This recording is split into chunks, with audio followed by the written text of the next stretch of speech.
दरवर्षीप्रमाणे याही वर्षी त्र्यंबकेश्वर या ठिकाणी संत निवृत्तीनाथ महाराजांची यात्रा होणार असून या निमित्तानं महाराष्ट्रातील विविध ठिकाणाहून पालखी या त्र्यंबकेश्वरमध्ये नाशिक मार्गानं दाखल होत आहेत. खेडोपाडी गावोगावी जात या पालख्या नाशिकमधून त्र्यंबकेश्वरमध्ये पायी जात आहेत.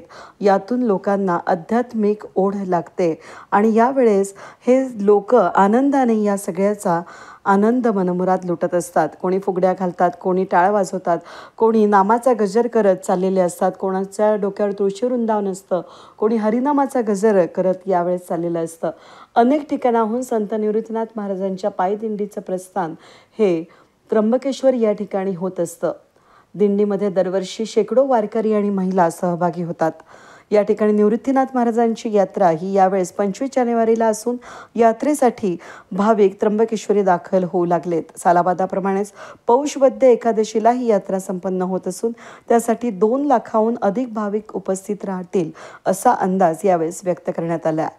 सध्या त्र्यंबकेश्वर मंदिरामधील निवृत्तीनाथ मंदिराच्या परिसरामध्ये स्वच्छतेचं काम सुरू असून लाल माती पसरवून जागा सपाट करण्यात येत आहे. रस्त्यावरील जुजबी खड्डे बुजवण्याचं काम देखील सुरू असून महापूजेसाठी मुख्यमंत्री देवेंद्र फडणवीस आणि उपमुख्यमंत्री अजित पवार, एकनाथ शिंदे यांना निमंत्रण देण्यात येणार असल्याचं यावेळेस सांगितलं गेलंय. यावेळेचा हा प्रत्येक ठिकाणाहून येणाऱ्या पालखीचा नयनरम्य सोहळा हा सर्व नाशिककर सध्या अनुभवत आहेत. वेद न्यूजसाठी प्रतिनिधी प्रथमेश खरात यांच्यासह मी मनाली गर्गे, नाशिक.